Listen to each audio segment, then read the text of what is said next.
Hello friends, you are watching Mr. Professor YouTube channel. This is our video lecture number 20 of differentiation and we are solving previous year questions. तर आज आपण इथे 3 question बघणार आहोत. त्यातला आपला जो फर्स्ट क्वेश्चन आहे तो कुरुक्षेत्र CEE 2002 मध्ये विचारण्यात आलेला आहे. तर सर्वात आधी आपण आपला फर्स्ट क्वेश्चन सॉल्व करण्याचा प्रयत्न करूया आणि तो काही अशा प्रकारचा आहे. Differential coefficient of tan inverse x by 1 plus root 1 minus x square with respect to sin inverse x is. तर बघा हा क्वेश्चन सॉल्व करण्यासाठी आधी आपण आपल्याला ज्या दोन टर्म दिलेले आहे त्याला आधी आपण डिनोट करूया. त्या दोन टर्मला बघा इथे ही आपली फर्स्ट टर्म आहे आणि ही आपली सेकंड टर्म आहे.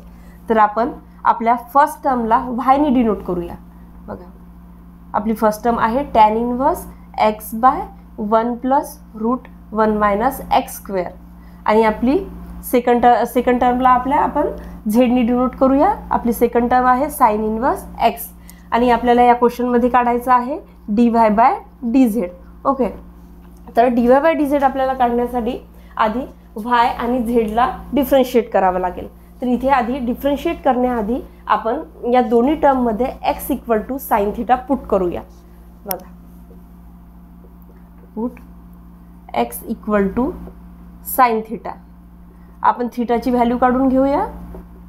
थीटाची व्हॅल्यू येणार sin इनवर्स x. ओके, तर बघा आपण पुट करूया y = tan इनवर्स या x च्या जागेवर आपल्याला sin θ पुट करायचा आहे 1 plus root 1 minus sin square θ. Okay, त्याच प्रकारे सेकंड टर्म मध्ये आपण पुट करूया. सेकंड टर्म मध्ये येणार sin इनवर्स sin θ. ओके, पहा अशा प्रकारे आपण या स्टेप मध्ये फक्त जिथे कुठे आपल्याला x दिसला तिथे आपण sin θ पुट केलेला आहे. ओके, पुढे सॉल्व करूया आपण. आता बघा इथे 1 minus sin square θ आपल्याला दिसत आहे. आपल्याला माहित आहे 1 minus sin square θ म्हणजे cos square θ असतो. तर आपण इथे लिहून घेऊया tan इनवर्स वरची term as it is 1 plus इथे येणार cos square θ. ओके, आता बघा इथे रूट आणि स्क्वेअर कॅन्सल होणार म्हणजे इथे येणार sin θ upon 1 plus cos θ. Okay, पहा आता इथे तुम्हाला टर्म दिसत आहे sin θ बाय 1 प्लस cos θ. तर हा टॅनचा हाफ अँगल फॉर्म्युला आहे म्हणजे इथे येणार tan inverse tan θ by 2. Okay, by half angle formula आपण इथे लिहूया by half angle formula. Okay, तुम्ही चेक करू शकता त्यांचा हाफ अँगल फॉर्म्युला तुम्हाला ही व्हॅल्यू मिळेल. ओके, पहा आता ही व्हॅल्यू आपण पाहूया. आता पहा sin इनवर्स sin θ होणार. ओके, आणि इथे पहा इथे tan इनवर्स tan θ बाय 2 इथे θ बाय 2 राहणार. ओके, म्हणजे आपल्याला y आणि z ची व्हॅल्यू मिळालेली आहे. आता बघा इथे आपण थीटाची व्हॅल्यू sin इनवर्स x काढली होती म्हणजे इथे आपण पुट करून घेऊया थीटाची व्हॅल्यू. इथे येणार sin इनवर्स x बाय 2 आणि इथे येणार sin इनवर्स x. आता आपल्याला y आणि z च्या दोन व्हॅल्यू मिळालेल्या आहे. आता आपण y ला आणि z ला डिफरन्शिएट करूया. बघा म्हणजे dy बाय dx आपल्याला काढायचा आहे. With respect to x differentiate आपल्याला करायचा आहे. बघा म्हणजे इथे येणार 1 upon root 1 minus x square into 2 upon 2. Okay, आपल्याला sin इनवर्स x चा डेरिव्हेटिव्ह माहित आहे तो आपण इथे लावलेला आहे. पहा आता इथे dz बाय dx ते येणार 1 upon 1 minus x square. Okay, म्हणजे आपल्याला dy बाय dx आणि dz बाय dx ची व्हॅल्यू मिळालेली आहे आणि आपल्याला क्वेश्चन मध्ये काढायला सांगितलेलं आहे dy बाय dz. ओके, आपण काढून घेऊया ते dy बाय dz. अथवा dy बाय dz म्हणजे dy by dx divided by dz by dx. Okay, आता या व्हॅल्यू आपण काढलेल्या आहे. पहा this is 1 this is 2. Okay, पहा म्हणजे इथे राहणार 1 upon 2 root 1 minus x square into root 1 minus x square upon 1. Okay, इथे आपण लिहूया फ्रॉम 1 and 2. आता इथे राहणार ह्या दोन टर्म कॅन्सल होणार आणि इथे राहणार 1 बाय 2 आणि ही व्हॅल्यू आहे आपली dy बाय dz जे की आहे आपलं फायनल आन्सर. आणि आपल्याला हाफ हे ऑप्शन नंबर ए मध्ये दिसत आहे म्हणजे option number A is the correct one. तर यानंतर आपण आपला सेकंड क्वेश्चन बघूया. त्यानंतर आपला सेकंड क्वेश्चन, आपला जो सेकंड क्वेश्चन आहे तो कर्नाटका CET 2017 मध्ये विचारण्यात आलेला आहे. तर तो क्वेश्चन आहे the derivative of cos inverse 2x² - 1 with respect to cos inverse x is. इथे सुद्धा सर्वात आधी आपण या दोन्ही टर्मला डिनोट करून घेऊया y आणि झेडनी. बघा, तर आपली लेट फर्स्ट टर्म आहे y = cos inverse 2x² - 1. Okay, आणि आपली सेकंड टर्म झेडनी डिनोट करूया, ती आहे कॉस इन्व्हर्स x. ओके, आणि आपल्याला काढायला सांगितलेलं आहे फर्स्ट क्वेश्चन सारखं dy/dz आपल्याला फाइंड आउट करायचं आहे. तर y आणि झेडला सर्वात आधी आपल्याला डिफरन्शिएट करावं लागेल. तर फर्स्ट क्वेश्चन सारखंच सर्वात आधी आपण इथे x = cos θ पुट करूया. बघा, पुट x = cos θ. थिटाची व्हॅल्यू काढून घेऊया. थिटाची व्हॅल्यू येणार कॉस इन्व्हर्स x. आपण इथे पुट तीच व्हॅल्यू करत आहोत जी व्हॅल्यू पुट केल्यानंतर एखादा फॉर्म्युला इथे क्रिएट होऊ शकेल आणि आपलं प्रॉब्लेम सॉल्व्ह होऊ शकेल. बघा, इथे तुम्हाला कळेल. पहा, इथे आपण आधी आपण x = cos θ पुट करूया. बघा, कॉस इन्व्हर्स 2 cos² θ -1. त्याचप्रकारे झेड सेकंड व्हॅल्यूमध्ये कॉस इन्व्हर्स कॉस θ. पहा, इथे फक्त आपण x = cos θ पुट केलेला आहे. पहा, आता इथे जी व्हॅल्यू दिसत आहे तुम्हाला 2 cos² θ -1 हा एक फॉर्म्युला आहे. तो फॉर्म्युला आहे cos 2 θ आपल्याला माहीत आहे सर्वांना. पहा, म्हणून आपण इथे cos θ पुट केलेला आहे x = पहा, म्हणजे इथे येणार cos 2 θ. आता पहा, कॉस इन्व्हर्स कॉस कॅन्सल होणार, म्हणजे इथे राहणार 2 θ, म्हणजे व्हायची व्हॅल्यू मिळालेली आहे. त्याचप्रकारे इथे बघा, कॉस इन्व्हर्स कॉस आहे त्यामुळे इथे θ येणार. पहा, आता थिटाची व्हॅल्यू आपण कॉस इन्व्हर्स x काढलेली आहे ऑलरेडी. तर आपण इथे थिटाची व्हॅल्यू पुट करूया. इथे येणार म्हणजे 2 cos इन्व्हर्स x. ओके, आणि इथे बघा, इथे येणार cos इन्व्हर्स x. ओके, आणि आपल्याला काढायचं आहे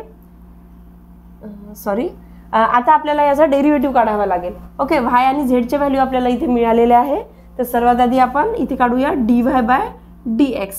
पहा, आता cos 2 हा कॉन्स्टंट आहे, तर 2 ॲज इट इज राहणार. आणि cos इन्व्हर्स xचा डेरिव्हेटिव्ह आपल्याला माहीत आहे, तो आहे -1/√1 - x². ओके, आणि झेडचा डेरिव्हेटिव्ह cos इन्व्हर्स xचा डेरिव्हेटिव्ह इथे लिहून घेऊया -1/√1 - x². ओके, हे आहे dz/dx. आता आपल्याला काढायचं आहे dy/dz. पहा, तर आपण इथे लिहूया dy/dz. पहा, म्हणजे dy/dx /dz/dx. ओके, त्या व्हॅल्यू आपण इथे काढलेल्या आहेत, त्या व्हॅल्यू आपल्याला इथे फक्त पुट करायचे आहे. तर पहा, म्हणजे इथे येणार -2/√1 - x² इंटू √1 - x² अपॉन 1. इथे मायनस राहणार. पहा, आता निगेटिव्ह तर पॉझिटिव्ह होणार आणि या दोन टर्म सेम आहे म्हणजे कॅन्सल होणार. म्हणजे इथे राहणार फक्त 2 आणि ही व्हॅल्यू आहे आपली dy/dz. ओके, म्हणजे हे आहे आपलं फायनल आन्सर. आणि 2 आपल्याला दिसत आहे ऑप्शन नंबर ए मध्ये, म्हणजे option number A is the correct one. तर यानंतर आपण आपला लास्ट क्वेश्चन बघूया. यानंतर आपला लास्ट क्वेश्चन, तर आपला लास्ट क्वेश्चन आहे the derivative of sine inverse 2x √1 - x² with respect of sine inverse 3x - 4x³ is. हा क्वेश्चन सुद्धा आधीच्या दोन क्वेश्चन सारखाच आहे.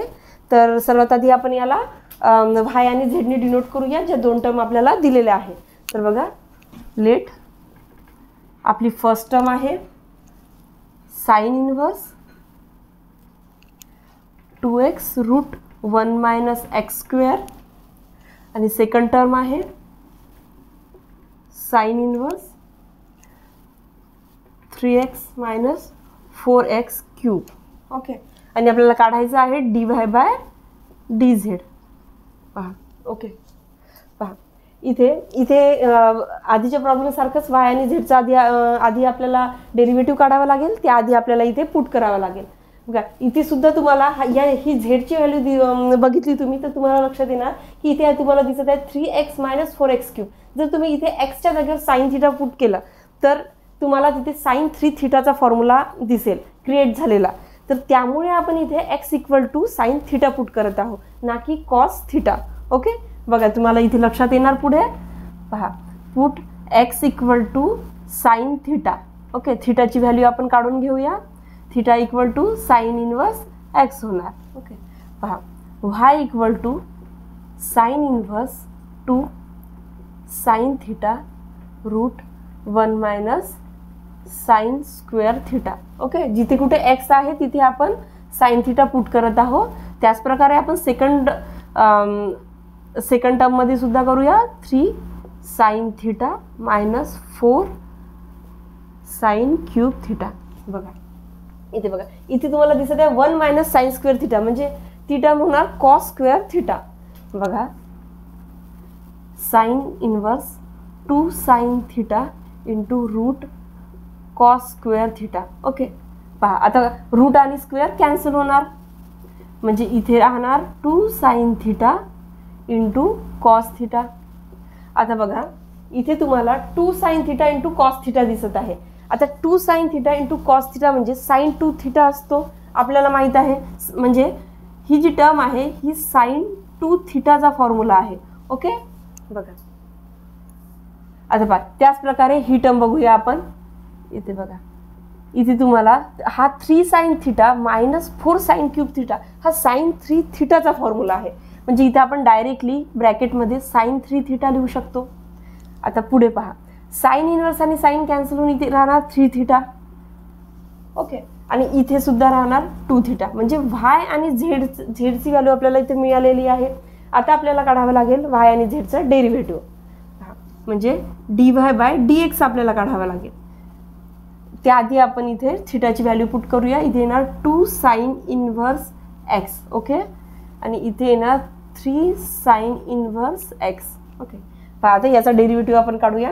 आता साइन इनवर्स एक्सचा डेरिव्हेटिव्ह आपल्याला माहीत आहे, तो आहे 1/√1 - x². आपण इथे लिहिलेला आहे तो. आता इथे बघा, इथे आपल्याला काढावं लागेल dz/dx आणि ते येणार 3/√1 - x². याला आपण 1 देऊ आणि याला 2 म्हणूया.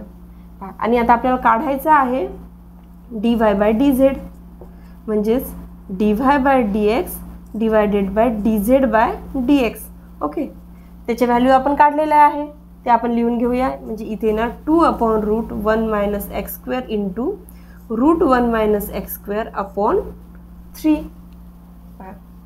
आता पहा या दोन टर्म कॅन्सल होणार, म्हणजे इथे राहणार रिमेनिंगमध्ये 2/3 आणि ही व्हॅल्यू आहे आपली dy/dz. ओके, ही आहे आपली फायनल आन्सर म्हणजे.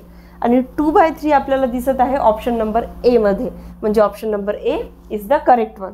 बघा अशा प्रकारे आपण तिन्ही क्वेश्चन सॉल्व्ह केलेले आहे. तुम्ही पॉज करून हे नोट डाऊन करू शकतात. आजचे जे तिन्ही क्वेश्चन होते ते फॉर्म्युलाजच्या बेसवर होते. पुट केल्यानंतर इथे तुम्हाला एक फॉर्म्युला क्रिएट झालेला दिसतो, तो फॉर्म्युला तुम्हाला माहीत असायला हवा, तेव्हाच तुम्ही अशा प्रकारचे प्रॉब्लेम सॉल्व्ह करू शकता. Okay, thank you for watching. See you in the next video.